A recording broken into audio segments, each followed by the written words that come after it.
I am. Can you hear me okay? I can hear you, and we can now see you. Perfect. Better. Yeah, thank you, Catherine, and thank you for everybody for tuning in this evening.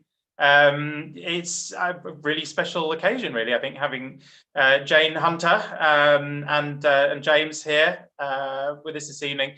Jane has been, of course, a pioneer of Marlborough, a region which I think is probably the most famous wine region outside of France in the world, really. I mean, it's really taken the UK wine scene by storm, as it has done in many other parts of the world too. And I know it's a favourite, well, Marlborough Sauvignon in particular is a favourite wine style for so many people. So it's great to have two people on to talk about Marlborough and Marlborough Sauvignon, plus other things that are going on in Marlborough too, who couldn't be more qualified on the subject. So it's an absolute honour to have you both.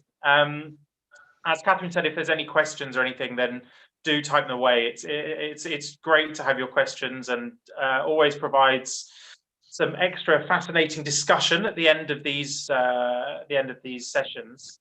I was just going to mention how kind of long the Wine Society's relationship with Hunters has been, and today I found out that according to our system, the first vintage that we bought from Hunters was 1993 Sauvignon Blanc. So not that long after, Marlborough's really kind of getting onto the map. And then we, of course, launched our society's exhibition, Marlborough Sauvignon, with Hunters. And I think the first vintage of that was 2009. But Jane, you can maybe correct me if that's wrong.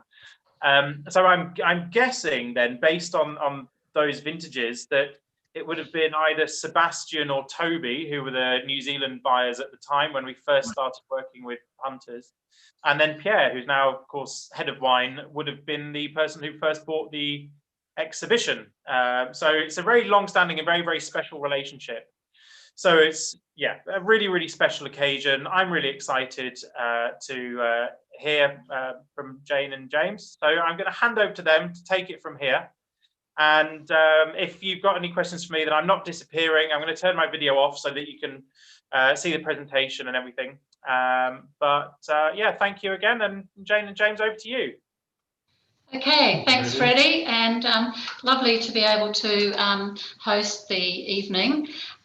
We would love to say we're coming to you from sunny Marlborough, but unfortunately we've got a rainy day, although much needed rain in the vineyard, so we were hoping to be sitting outside, but we are sitting inside. But however, we will have a nice evening all the same.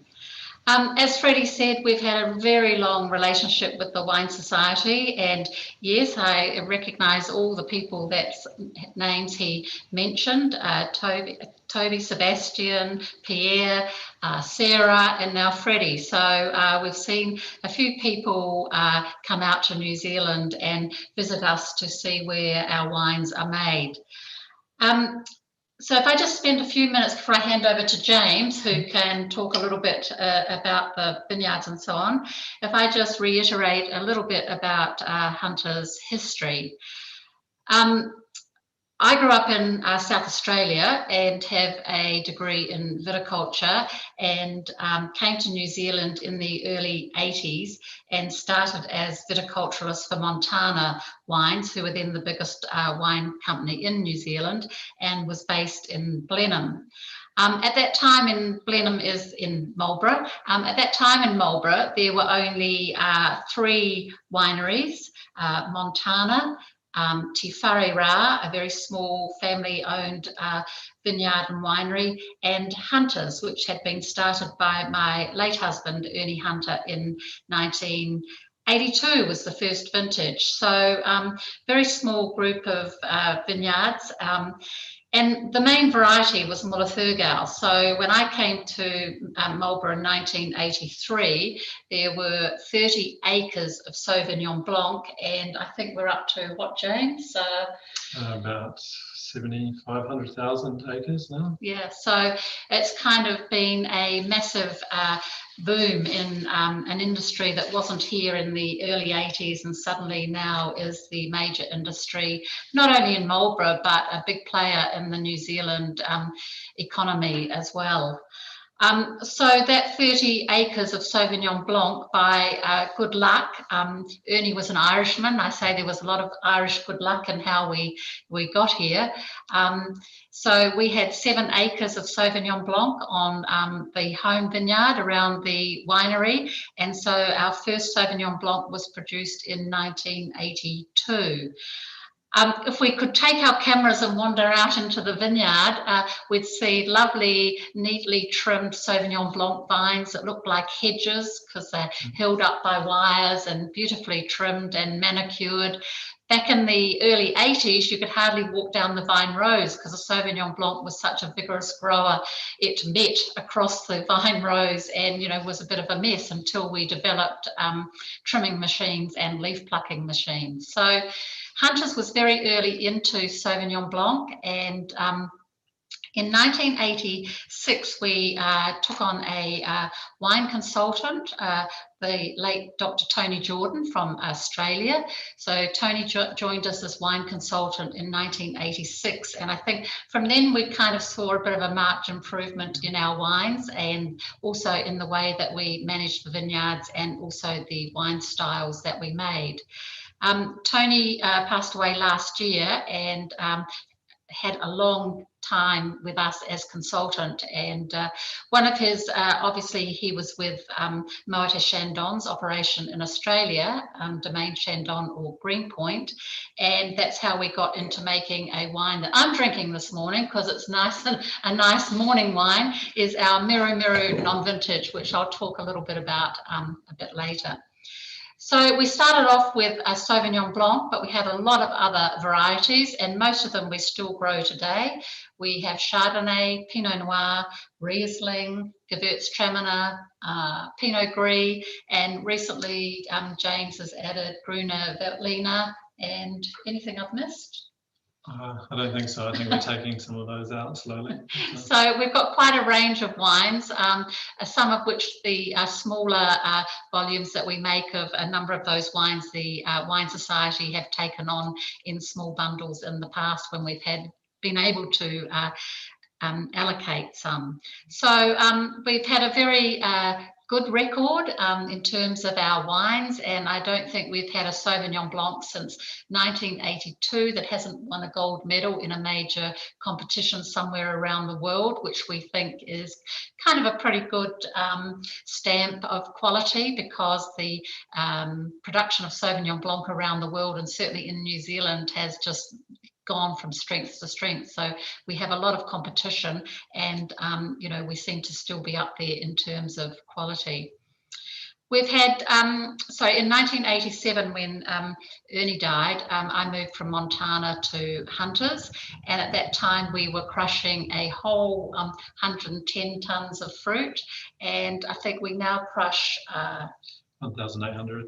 1,800 tonnes. So we've grown quite rapidly, but we still want to maintain our quality and our kind of niche marketing. So that's where the Wine Society and you customers all come in, because we really like to be able to put our wines in front of people and be able to talk to people individually about them and say how we make them and what our philosophy is. We had Gary Duke as our winemaker for 24 years. Gary retired 5 years ago.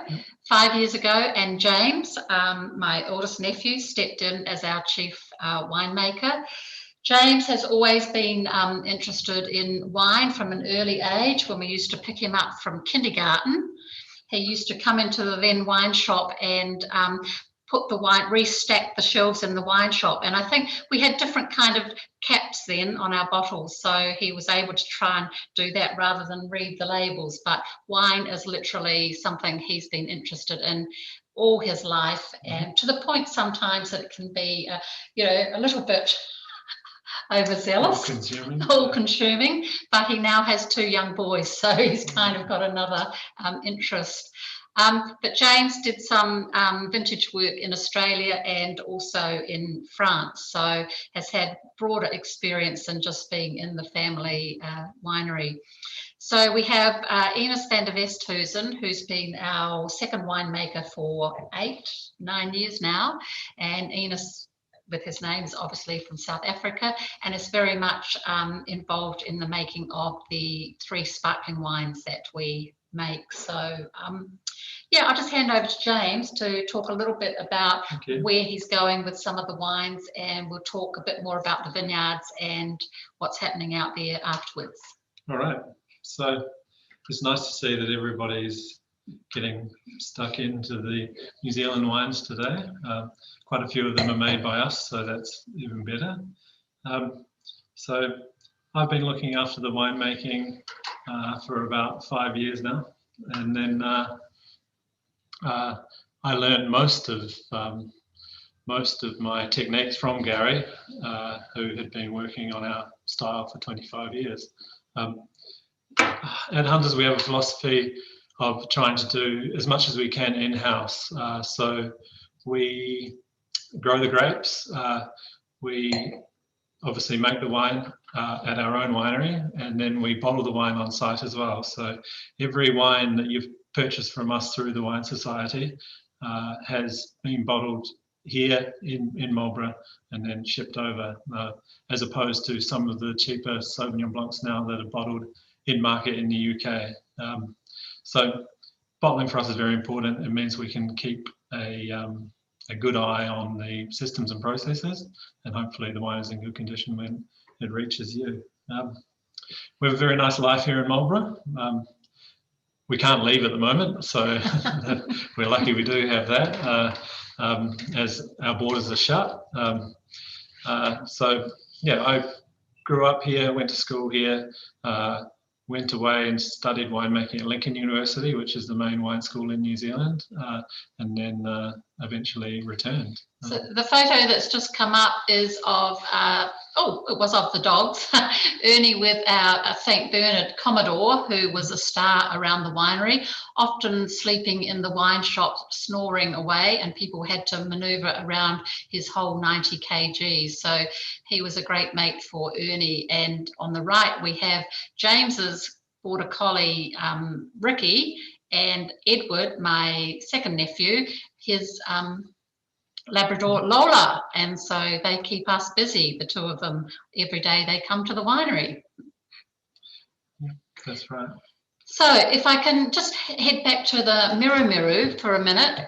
Miru Miru is the Maori word for bubbles, and we trademarked that name before we actually released the wine, although we had been making sparkling wine under Tony Jordan's direction since 1986. But in 1995, we had a particularly difficult vintage, and we were phoning Tony and talking about it. And he said to us, bring in as many grapes early, bring in Pinot, Chardonnay, Pinot Meunier, and we'll make sparkling wine base and then deal with it later. So as I said, in the meantime, we had trademarked this Miru Miru name.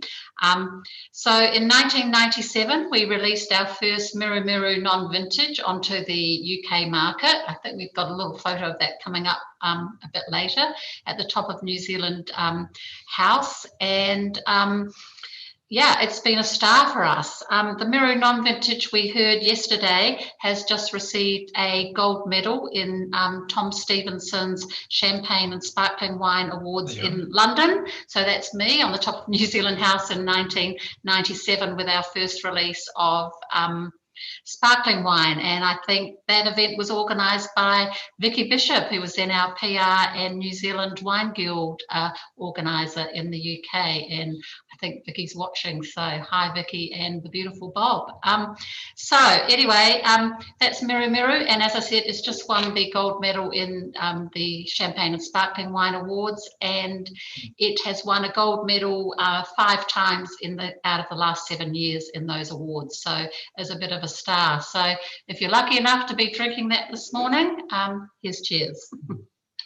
And as far as the making of the Miru Miru goes, so it's a Chardonnay Pinot Noir Pinot Meunier blend, and we ferment the wine in tank and barrel, and then bottle the wine for its secondary fermentation and bottle. It's aged on lees for around 18 to 20 months before we disgorge. We make a vintage wine and a Miru Rosé, which I saw a few of the viewers are drinking as well. But this is by far our biggest production wine. We've slowly built up a quality reputation in New Zealand and overseas for these sparkling wines. So if we just move on, I think we've got a couple of shots of the vineyards, and which will just move us on to something that is quite in people's minds at the moment. Sorry, the one on the left is actually of our native garden, which surrounds the winery, and we planted that in 2002, I think, and it's won numerous environmental awards for us. And we have just purchased an adjoining vineyard to one of our other vineyards, and we've got a lovely little ecosystem there with a pond and so on that we're now making into a native tree area, along with a pond for bird life, and hopefully we'll be scoring a few more environmental awards. On the right, we have a view of our vineyard around the winery. It's a particularly stony site, and so James has gradually moved it back to an old system we used to use way back in Australia of cover cropping between the rows, and I'll let James explain that. And underneath the vines, we've gone to back to undervine weeding mechanically rather than using herbicides. So there's a lot of pressure on wine companies to reduce their reliance on glyphosate.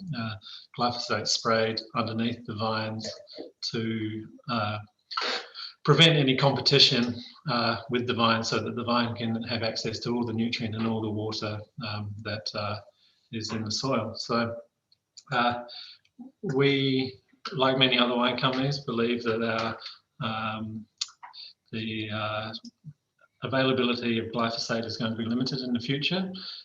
So we're looking at ways to avoid using this. And so the technology is moving quite quickly, but we've imported a undervine weeder from Germany.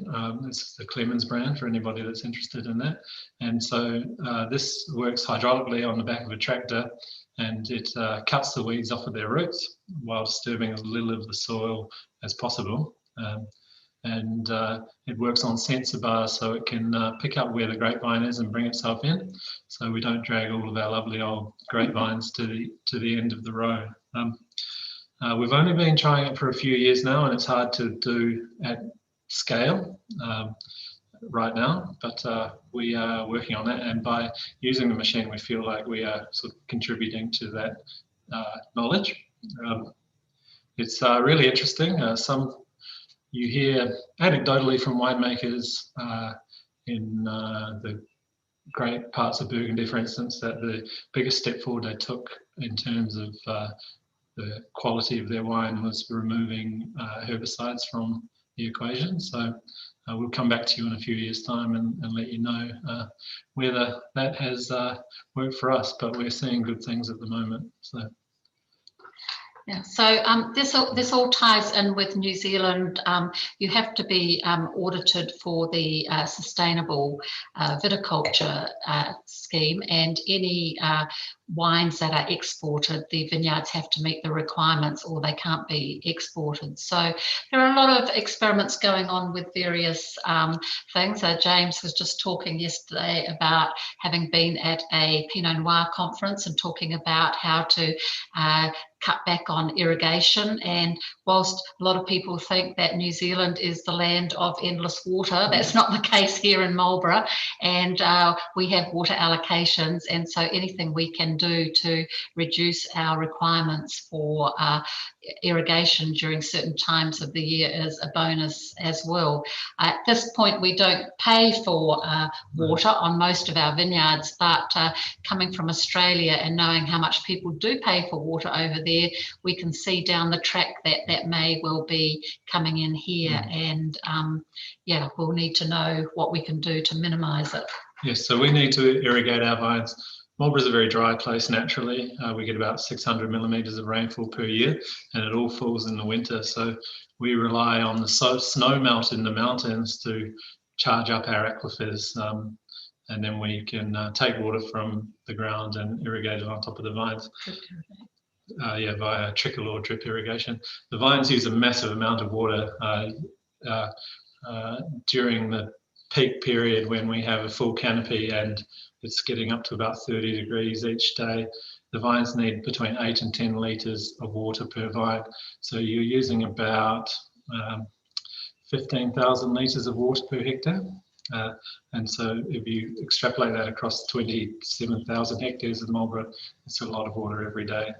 You cannot truck the water in or move it any other way, but except by bringing it out of the ground. Again, along with the herbicide use, we are working on ways to minimise our water use. And one of the really interesting things we're looking at the moment is the use of pressure bomb technology. So we measure the moisture in the leaf and then decide when to water from there instead of just a calendar style of irrigation. Okay, so we might move on to Sauvignon Blanc, as that's our main variety. And I'll just run back through a bit of history and then let James talk a bit about the wine. So as I mentioned earlier, we started producing Sauvignon Blanc in 1982, and we went on to win quite a few awards in the UK and Australia, and were seen as, you know, one of the earlier pioneers of the variety. We've always said that Sauvignon Blanc is very much made in the vineyards, and so we've always concentrated very much on how we deal with the vines on the different vineyards that we have and the different soil types and microclimates we have the fruit being produced. Just to mention, the Wairau Valley is the main valley in Marlborough. It runs from west to east, broadening on the eastern side to where the sea is, and in amongst that, we're going from here out to here, and all of the grape growing areas in Marlborough are obviously close to the sea, so we get quite mild overnight temperatures, and in fact getting into the ripening end of the season we can get quite dewy mornings because of the drop in temperature and closeness to the sea. But we're surrounded by mountains, or I call them mountains, and New Zealanders probably call them hills, but and so we get a lot of microclimates, and we also get a lot of different soil types. Around the winery we're on, which is on the northern side of the valley, we're on very stony soils, but our vineyard, 3 kilometres away can be on quite loamy, uniform soil. So because of that, we get different ripenesses of the grapes, and sometimes there can be 10 to 14 days difference in the ripening from one vineyard to the next. And also we get, of the stonier ground, we get lighter volumes, and the heavier soils, obviously, we get the heavier volumes of fruit. And so for the exhibition and the Stoneburn, we're selecting the vineyards that give us the taste profiles that James and the winemakers are looking for of the different vineyards. So way back in the old days, as Edward, my younger nephew, says to me, what happened in the old days, Auntie Jane? So in the old days, we harvested Sauvignon Blanc, we brought it into the winery, put it into the tanks and literally bottled it. So everyone used to say to me, how do you make these award-winning wines? And I say, oh, it's really easy. You pick it, comes into a tank, bottle it, and away it goes. And we used to say to people, you used to have to drink Sauvignon Blanc, drink it within 12 months of bottling. If I go back to the 80s, that was probably more because we needed the cash flow rather than what was going to happen to the wine, because as James will probably touch on, Sauvignon Blanc actually can age extremely well, and especially the style that we make. So we've gone in leaps and bounds with Sauvignon Blanc and really had to now work harder in the vineyards to get the fruit quality that we require, which has often meant that we're cropping lower than a lot of other vineyards around the area. But we have gone the other way at one stage and it didn't work terribly well for us, and we're now back to working with the soil types and the end product wine that we want. So for us, Sauvignon Blanc's been an absolute star, and for New Zealand, as we all know, if we didn't have Sauvignon Blanc, well, we wouldn't have a New Zealand world-renowned wine industry. So I'll let James go on with talk to you through a bit of the wine and how we make it. Sure. Well, I mean, some of our vineyards have been under vine now for 40 years. So back in the 80s, it was easy to get a crop. The vines grew. There was no trunk disease. Everything worked as it should.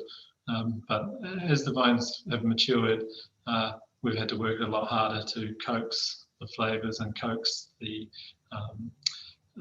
crops out of the vines. Otherwise, they just end up declining to nothing. But what we get with these mature wines is lovely, complex flavours. So we're going to focus on the exhibition Sauvignon Blanc today.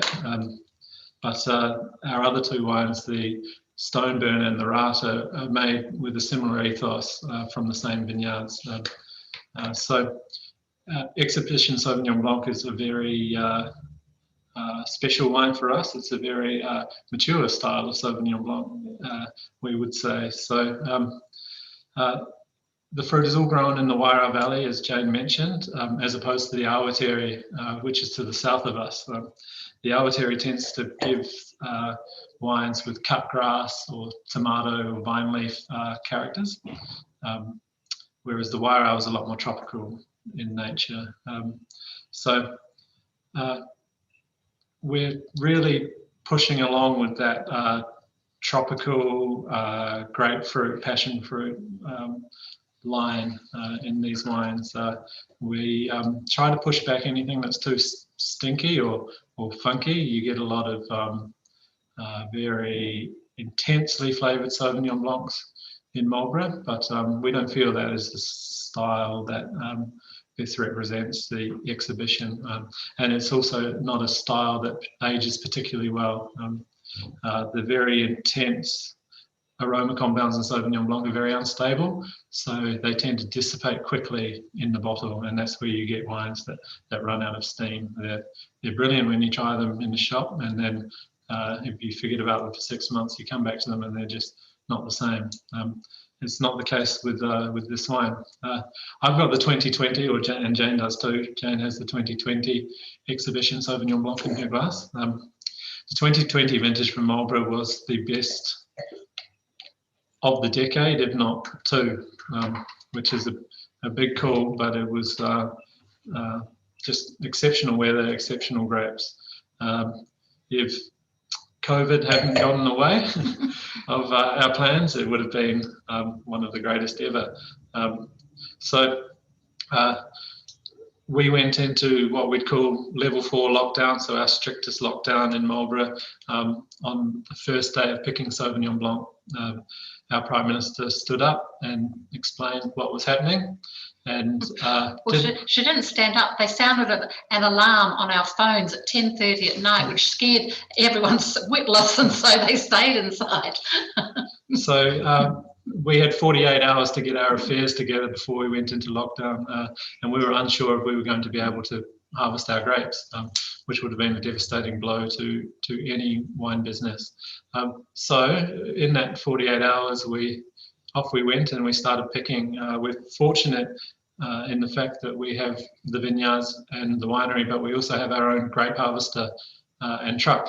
So as all of the Sauvignon Blanc is machine picked, off we went. So I think I was up for a good 20, let's say 24 hours, making sure that was happening. We eventually got notice that we were able to continue, but with severe restrictions, continue with the harvest, but with severe restrictions on what we could do, who could mix with who, so on and so forth. So we were able to slowly bring the grapes in and make the wine.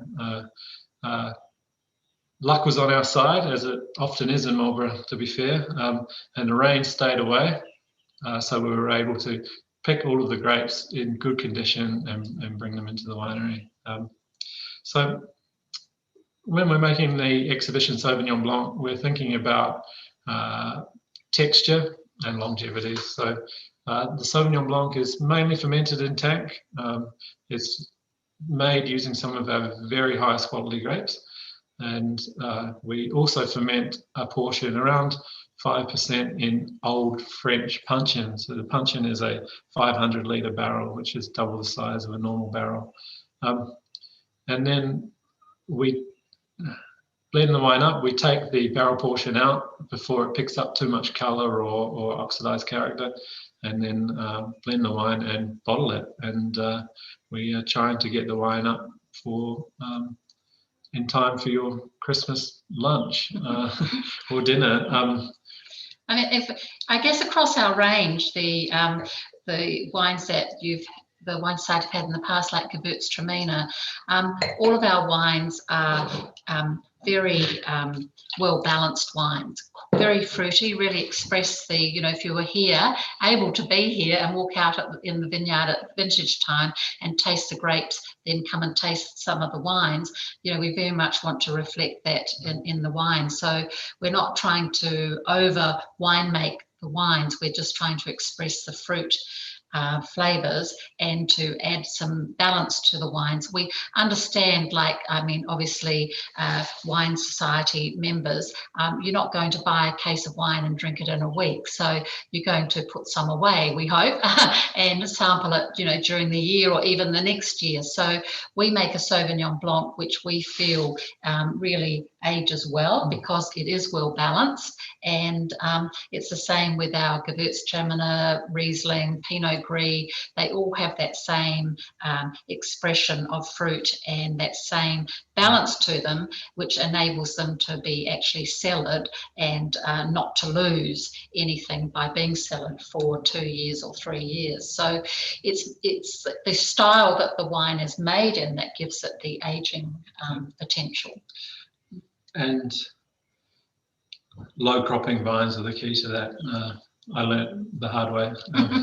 I learnt the hard way. It was. One common thread through all three of the wines is that we like to make a drier style of Sauvignon Blanc. So you'll see often now more commercial Sauvignon Blancs carrying quite a bit of sweetness to flesh out the palate. We don't really go for that, and so the exhibition Sauvignon Blanc, for instance, tends to be around 2.5 to 3 grams residual sugar, which is just a bit of sugar left over from the end of ferment. I find that drier Sauvignon Blancs pair a lot better with food and last a bit longer. So, hello, hi, Freddie. Can see you, but hi. Hi.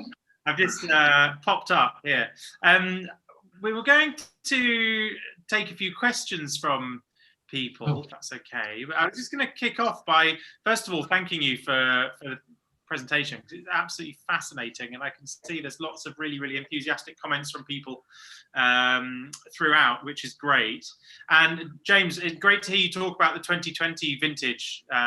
Speak of it so highly. And I was just thinking, I feel really jammy as the New Zealand buyer, because I took over with 2019 being my first New Zealand vintage, which also was an absolute cracker after a few slightly more challenging vintages, from what I understand. So I kind of I've had a great time so far with these two absolutely delicious Marlborough vintages.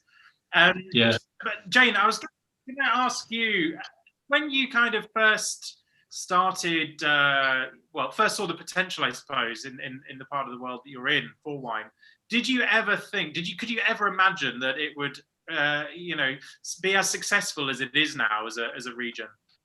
Was it beyond No, your wildest dreams? I don't think it was ever on anyone's horizon, because originally we said, well, we're not going, vineyards won't go west further than, you know, the Wairau Bridge, which you won't understand, but won't go west because, you know, the climate's not right. But of course, now if you go west, vineyards, frost machines. There are frost machines poking up like mushrooms because and dams because water and frost, the further west you go, become more serious. So yeah, the people that make frost machines, I mean, you know, they're multimillionaires, you know.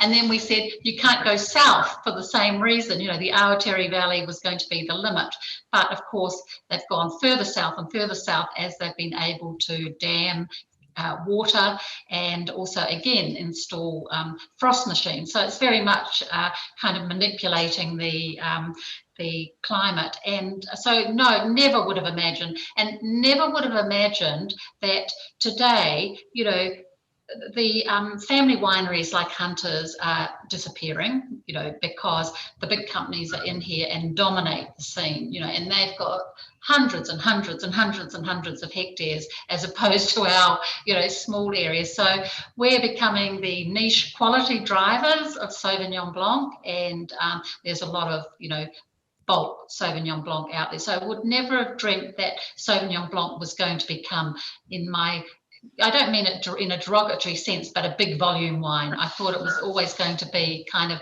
the niche, high quality, higher priced wine. So it's been interesting the way it's developed, and certainly, you know, we need the big companies to get into markets where we can follow, like the American market, which has been quite hard to crack over the years, but never. And you know, if I go back through various interviews we've done, people have always said, how long will the Sauvignon Blanc bubble last? Well, you know, it just seems to keep on going. I mean, at the moment, you know, we've got a ever-growing market in Russia, which would have been unheard of, you know, years ago, you know, and so all these new markets seem to crop up, and whilst they take other varieties, Sauvignon Blanc is still the driving force of New Zealand wine exports.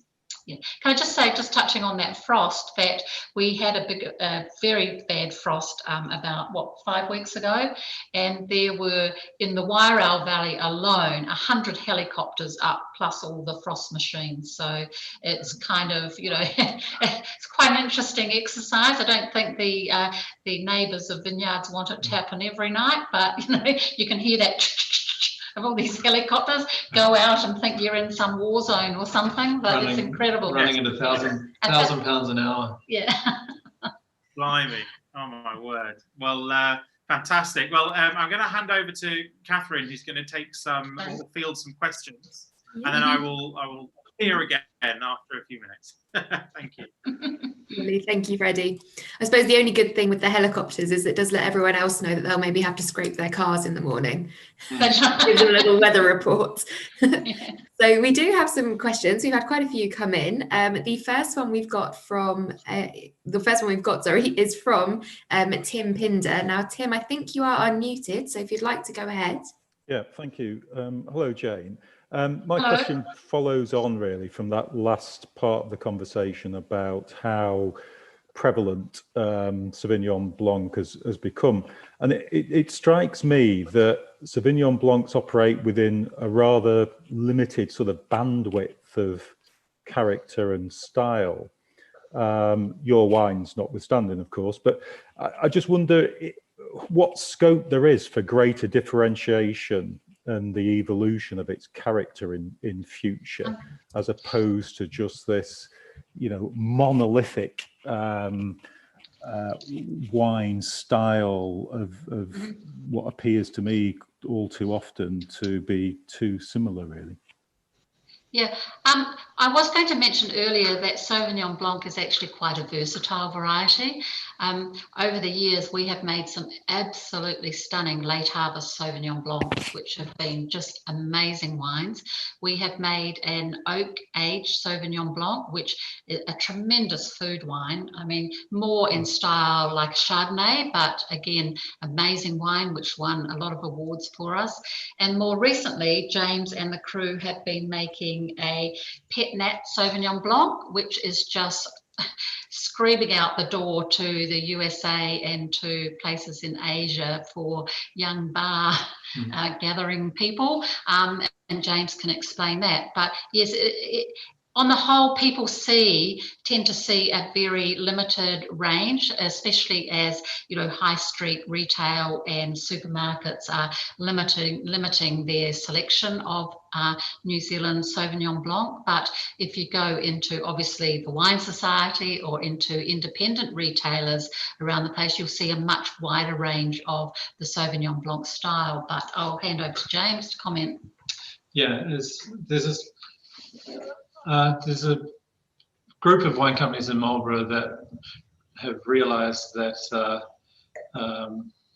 to survive at the size that we are, we need to make something that is obviously different from what you can buy on the high street, because otherwise we can't compete on price, so we need to be competing on quality. So a group was formed a few years ago called Appellation Marlborough Wine, and it sets some guidelines and some restrictions for Marlborough and how the grapes can be grown and bottled, where the wine can be bottled, so on and so forth. So there are certain things as yield restrictions in there to help promote more concentrated, more complex styles of wine. So the group is fledgling at the moment, but the exhibition wine is registered as part of the Appellation Marlborough Wine Group, and it has the seal on the label. So we'll see where this takes us in terms of working on at the qualitative end of Marlborough Sauvignon Blanc. Perfect, thank you. Obviously, we've touched on it ever so slightly, and obviously slightly leaning away from Sauvignon Blanc in New Zealand, but we have a question from Frank on some other grape varieties. Frank, if you'd like to ask your question. Right, thank you. Hello, Jane. Hello. We had the pleasure of visiting your winery a few years ago. I hope we were nice to you. You certainly were, yeah. The question I wanted to ask was say that Sauvignon has been, you know, the great variety associated with Marlborough for many years now. And I just wondered if other varieties, I don't know, like Gruner Veltliner or Riesling might sort of develop into prominence in a similar sort of way. Well, we've tried, Frank, for 30 years to get Riesling to be on the same level as Sauvignon Blanc, but unfortunately people love it, but it just doesn't seem to get there. But I think we've won as many awards and trophies for Riesling over the years as we have for Sauvignon Blanc. We put it in people's hands, they love it. Again, it's a drier style, but you know, it just doesn't seem to get that same enthusiasm behind it that Sauvignon Blanc does. And I say it is a real shame that Chardonnay from Marlborough is overshadowed by Sauvignon Blanc as well, because there's some stunners around and some stunning Pinot Noirs. But yeah, you know, we'll keep working on it. But I think Sauvignon Blanc for the time being is the star, but I'll let James have a say. Yeah, we had a very well-known wine consultant come and visit us a few weeks ago, and he said Michael does wine for the Wine Society. Michael Brakovich, who also works with the Wine Society, and he said, well, your Riesling is your best wine. We said, well, that's great, but no one wants to buy it. Well, I'll certainly give it a go. There's a question for Freddie. Maybe if we get Michael to put his stamp of approval on Hunter's Riesling. Yeah, it'd be nice to have it. There you go. Well, it's certainly a really good seal of approval to have. The thing is with Riesling, I love Riesling. I absolutely love Riesling. I'd say, you know, it's up there with my top handful of grape varieties that I could drink any day of the week, whatever the occasion, and absolutely love it. But as you say, it's just so hard to get it to take off, isn't it? You know, and it's one of those grape varieties where if you can get it in front of people, they go, oh God, this is delicious. What's this? You know, but it's actually getting people to put it in their basket, which is the challenge. So yeah, I'm very much with you on that. I'd love there to be more Riesling, and you know, maybe Marlborough Riesling would be a nice addition. But as far as other varieties go, so I love to make Chardonnay. We have some lovely 30-year-old Chardonnay vines that we're making single vineyard Chardonnays from now in a barrel fermented, barrel aged Burgundian style. And Pinot Noir, Marlborough Pinot Noir has come a long way in recent years.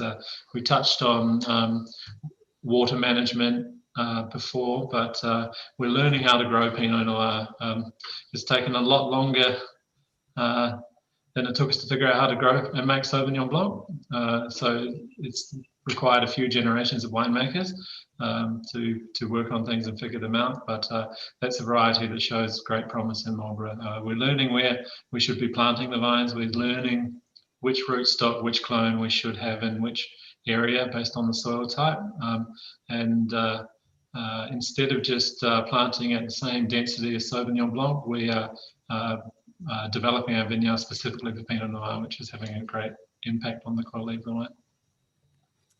Perfect. I mean, that leads me very nicely into the next questions we've got, because they have been about sort of your growing environment and your sort of soil type. So the main question is it the classic clay on chalk soil? And in terms of going herbicide free, how long did that take in terms of sort of establishing that, and how tricky really was that to get to that stage? Yeah. So Marlborough is anchored by the Wairau River. The Wairau Valley is anchored by the Wairau River that runs along the northern side of the valley. And so the river traditionally used to flood out from there across the valley. And so the northern side into the middle of the valley are the floodplains, and that's where we have gravel and river stone deposits, and we have these braids of stone through the silt. And the braids and the soil types run west to east, and the vines run north to south. So in one row of grapevines, you could have 4 or 5 different soil profiles as you go down the row. And so with Sauvignon Blanc, that's why we end up with green characters and ripe characters in the same glass of wine, is because the harvester goes along, it picks a row in its entirety, but the fruit is different and has different flavor compounds as we go down the row.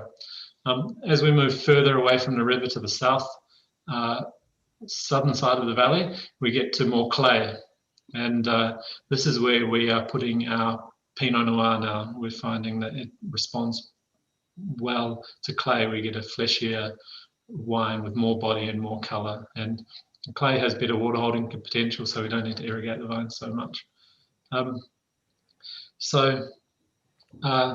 Yeah, that's roughly what's happening with the soils. They're all fairly free draining. We have no chalk, not a single pebble in Marlborough. We'd love some chalk. I think people have even tried sprinkling it in their vineyards to give the wines that sort of salty, elegant finish, but sadly no for us. Our soils, we would say, are less complex than limestone and chalk-based soils. And then herbicide free, unfortunately the river stones can be sort of up to 25 centimeters in diameter, so they're quite large. That means they tend to play havoc with anything that you use to till the ground. So we really had to wait for the right machines to come along for Marlborough. Otherwise we just break everything and hand it back after one pass. So there's been a lot of resistance to uptake with the machines, but finally the engineering is where it needs to be for us to work our soils. It's a case of what works in Burgundy or Bordeaux or the Loire doesn't work in Marlborough, and that's always been the way. So we have to figure out how to do things ourselves. At the moment, we work the ground under the vine by tilling it and essentially cultivating the soil. But there is a move away from cultivation in general with soils. The next step with the technology is moving to almost like a rotating bottle brush with a weed whacker, plastic weed whacker cord on it that grubs the ground in that way. So it doesn't disturb the soil so much. Perfect, thank you. So a lot of the questions as well that we've had, obviously prompted by your discussion this evening on the aging of Sauvignon Blanc, is what do people sort of need to be looking for in the styles of Sauvignon Blanc they're buying? Hopefully it's all the exhibition wines, the ones that you do, but what is it that's needed in a Sauvignon Blanc to be able to have that longevity there? And the Miru Miru, obviously that's non-vintage, but is there sort of some potential for aging that, and what sort of development will happen with that wine as well? Sure. So the wines are made in completely different ways, sparkling wine and Sauvignon Blanc, and that's nothing to do with the bubbles. So when sparkling wine juice comes in, we turn it black with oxygen. So we oxidize it first to remove any bitterness from the juice, and then we ferment it. Because you're working with Pinot Noir and Chardonnay, they're quite robust grape varieties, and the aromas aren't readily oxidized. So we've actually done it so that you don't have to worry about it in terms of the wine is now stable and will age gracefully for a long, long time. So the sparkling wine, non-vintage, will age comfortably for 6 to 7 years before you would start to maybe experience some pressure loss, but you won't experience flavour degradation, we hope. Sauvignon Blanc, we make in what's called a reductive style, so we're protecting those aroma compounds all the time. So the fruit comes in and we use carbon dioxide in the form of dry ice to stop the aroma compounds from oxidizing before the yeast can get to them and turn them into the aromas that you smell in your glass. So very protective, but that protection means that the wine can oxidize in bottle and degrade quickly. What you want to look for with Sauvignon Blanc that has aging potential is actually a fairly, not muted, but quiet nose and pure fruited characters. So the aroma compounds that oxidize quickly are called thiols, and they tend, in large concentrations, they smell a bit like armpits or gym shoes. Yeah, gym shoes, a very sweaty, concentrated smell. So if you find a Sauvignon Blanc like that, it will taste very exciting at the time, but those compounds will drop out of the wine quite quickly, and you're often not left with too much underneath. It's a technique that winemakers use to hide overcropped fruit. So they can stress the ferment and create these thiol characters where in its place they don't have much character because the vines have been overcropped. So you're not going to be able to tell by the label No. whether the wine will age or not. What you have to do is try various Sauvignon Blancs and look for the characters that James is describing, and then you will find the ones that you know will age over the ones that are made for immediate drinking. It's a good project, and you can reference it back to the exhibition wine all the time. So you have to buy more of that to keep going. Absolutely, it's a good benchmark wine to test. Perfect. So I think the last question we have is from Jordan.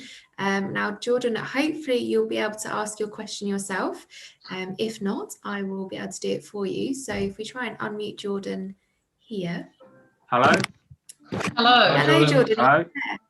I was wondering, have you ever been interested or looked at growing or buying vineyards in other regions in New Zealand, and why not? Or is it something that you'd look into in the future? Okay, the short answer is yes and no.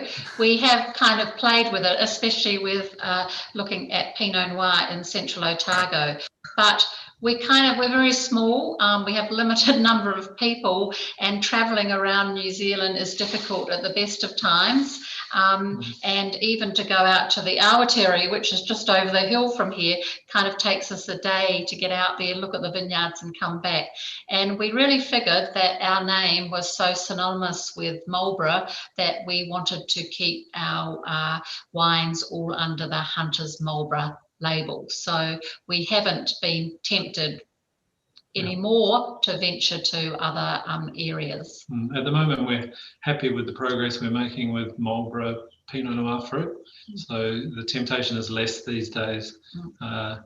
When Central Otago first arrived, it was the new kid on the block and it was exciting, but we think we can make something to rival that in Marlborough now with the knowledge that we have.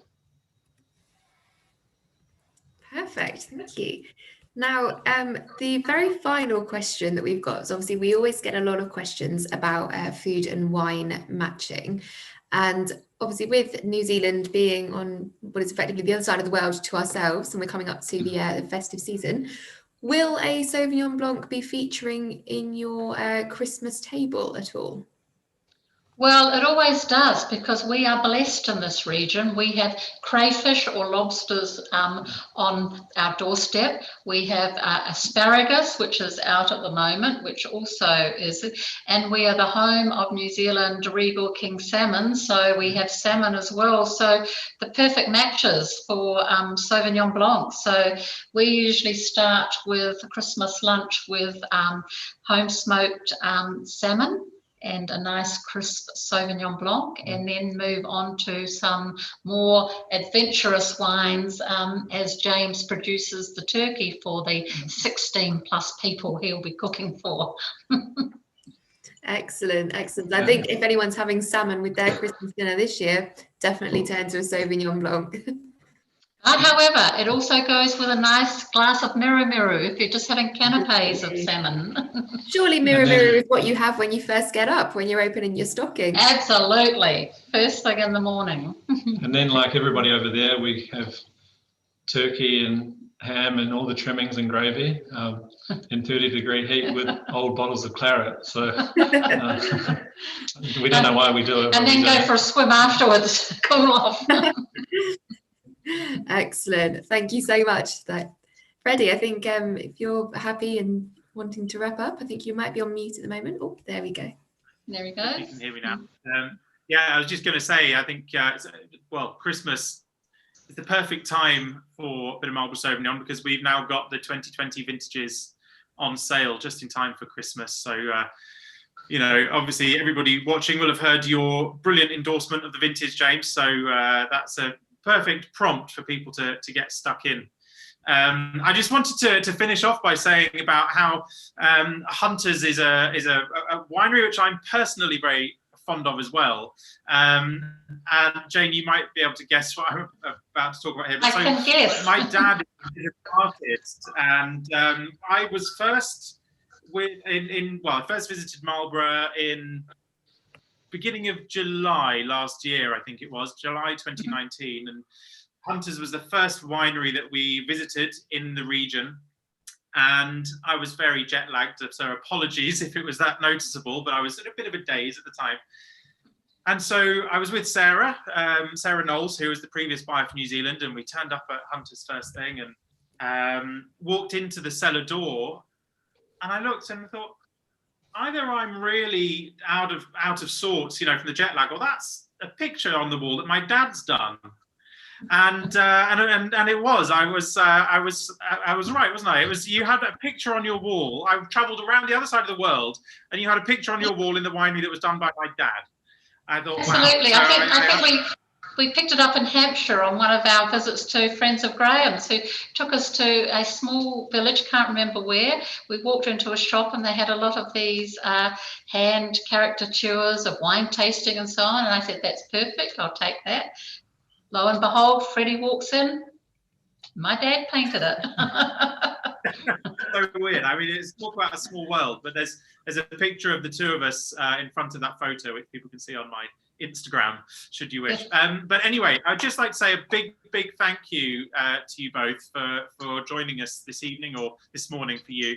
It's been absolutely brilliant to see you and to hear you talk, and I'm sad that I haven't been able to get out to visit you again this year, what with everything that's been going on. So I'm desperate to get out there again and see you in person.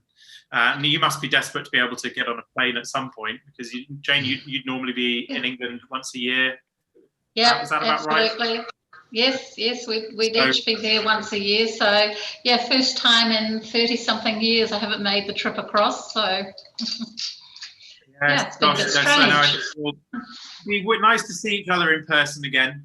But thank you so much for this evening. It's been an absolute pleasure to listen to you, and thank you, Catherine, as well for hosting. It's been as smooth as ever, like a well-oiled machine.